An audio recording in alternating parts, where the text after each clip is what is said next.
जय श्री कृष्णा। दोस्तों जरा एक सेकंड के लिए रुकिए और अपने दिल पर हाथ रखकर एक सवाल पूछिए कि क्या आपकी शादी बार बार किसी न किसी वजह से रुक जाती है। रिश्ते आते हैं लेकिन बनते बनते टूट जाते हैं, घर वाले परेशान हैं और आप खुद इंतजार करते करते थक चुके हैं। अगर आपका जवाब हाँ है दोस्तों, तो आज की ये वीडियो सिर्फ आपके लिए है। लेकिन ध्यान रहे, आज मैं आपको कोई ज्योतिषी वाला शॉर्टकट नहीं बताने वाला, ना ही कोई अंगूठी और ना ही कोई टोटका। आज मैं जो शेयर करूंगा वो थोड़ा अलग है, थोड़ा गहरा और शायद आपकी सोच को ही बदल दे, क्योंकि ये बातें उन प्राचीन ज्ञान से जुड़ी है जिन्हें हमारे ऋषि मुनियों ने हजारों साल पहले समझा था। दोस्तों अक्सर लोग सोचते हैं कि कुछ ग्रंथ सिर्फ मृत्यु या डर से जुड़े होते हैं, लेकिन सच्चाई यह है कि कुछ ग्रंथ जीवन को समझाने के लिए लिखे गए थे, जन्म से लेकर रिश्तों तक, हर चीज के लिए। और उन्हीं में एक बात साफ कही गई है कि शादी सिर्फ दो लोगों का मिलन नहीं है, ये दो अधूरी कहानियों का फिर से मिलना है। और जब सही समय, सही ऊर्जा और सही परिस्थिति एक साथ नहीं मिलती तो ये सब चीजें रुक जाती हैं। इसका सबसे पहला कारण है दोस्तों अधूरे कर्म। दोस्तों क्या आपने कभी सोचा है कि कुछ रिश्ते बिना वजह क्यों टूट जाते हैं, जिनकी कोई वजह नहीं होती, कोई कारण नहीं होता। दोस्तों कभी कभी इसकी वजह इस जन्म की नहीं होती। अगर कभी किसी का भरोसा टूटा है, किसी से किया हुआ वादा अधूरा रह गया हो, तो उसकी छाया जीवन में फिर से लौट कर आती है।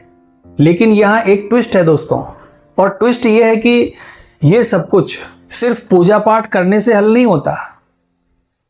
असली बदलाव तब आता है जब आप दिल से माफ करते हो, अपनी गलती को स्वीकार करते हो और खुद को भी माफ करते हो। दोस्तों आज रात सोने से पहले ये करके देखना, शायद आपको अंदर से कुछ हल्का लगे। दूसरा कारण है पूर्वजों की अनदेखी छाया। ये सुनने में थोड़ा आपको अजीबोगरीब लगेगा दोस्तों, लेकिन जरा सोचिए, क्या हमारे परिवार की पुरानी घटनाएं हमारे जीवन को प्रभावित कर सकती हैं? आज की साइंस भी मानती है दोस्तों कि हम अपने पूर्वजों की भावनाओं और अनुभवों को किसी न किसी रूप में आगे ले जाते हैं। अगर परिवार में किसी के साथ अन्याय हुआ हो, किसी को भुला दिया गया हो या कोई अधूरी भावना रह गई हो, तो उसका असर अगली पीढ़ी पर पड़ सकता है। इसलिए कभी कभी बस उन्हें याद करना, उनके लिए प्रार्थना करना आपके जीवन को बदल सकता है। तीसरा कारण है खुद का स्वभाव। कहीं ऐसा तो नहीं कि आप खुद ही रास्ता रोककर बैठे हैं, जैसे मुझे परफेक्ट ही चाहिए, मैं समझौता नहीं करूंगा, कोई मेरे लायक ही नहीं है। और धीरे धीरे हम इतनी कंडीशंस बना लेते हैं कि कोई भी उस फ्रेम में फिट ही नहीं होता। दोस्तों खुद से ईमानदारी से पूछो कि क्या मैं सच में तैयार हूं। चौथा कारण है घर की ऊर्जा। दोस्तों क्या आपने कभी नोटिस किया है कि कुछ घरों में जाते ही शांति महसूस होती है और कुछ जगह बिना वजह ही सब कुछ भारी सा लगने लगता है। अगर घर में रोज झगड़ा होता है, सम्मान की कमी है या पुरानी बातें सुलझी नहीं है, तो उसका असर सीधा हमारे रिश्तों पर पड़ता है।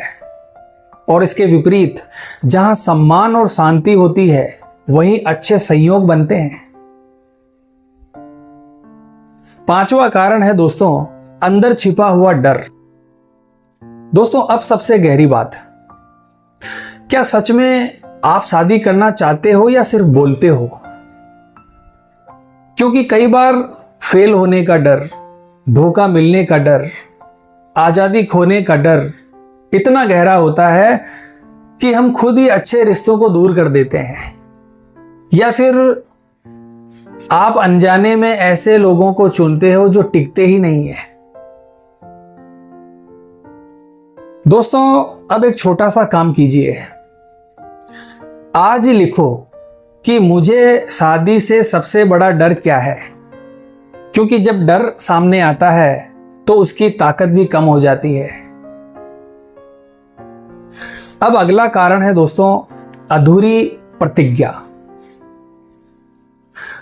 दोस्तों, क्या कभी ऐसा हुआ है कि मुश्किल समय में आपने या आपके घर में से किसी और व्यक्ति ने वादा किया हो और बाद में वो भूल गए हो? कई बार हम जो मांगते हैं उसे पूरा करना भी उतना ही जरूरी होता है। इसलिए अपने घर के बड़े बुजुर्गों से पूछो, शायद कोई पुरानी बात याद आ जाए। और जब तक उस बात को आप पूरी नहीं करोगे जो आपने बोला है, तब तक जो आपका आगे का काम है वो रुका रहेगा।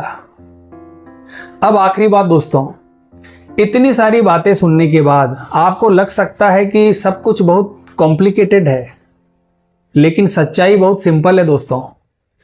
रास्ता दिखाया जा सकता है, लेकिन चलना आपको ही पड़ेगा। अपने अंदर सुधार लाओ, अपने मन को हल्का करो और जीवन को जीना शुरू करो। क्योंकि दोस्तों, जब आप सच में खुश होते हो तभी सही इंसान आपकी जिंदगी में आता है। तो आज की वीडियो में बस इतना ही दोस्तों, मेरी बातें अगर आपके दिल को जरा सी भी छुई है तो उसे उस इंसान तक जरूर पहुंचाना जिसे इसकी सबसे ज्यादा जरूरत है। और कमेंट बॉक्स में बताओ इनमें से कौन सी बात आपको सबसे ज्यादा अच्छी लगी। तो मिलते हैं दोस्तों इसी प्रकार की अगली वीडियो के माध्यम से। जय श्री राम, जय श्री कृष्णा।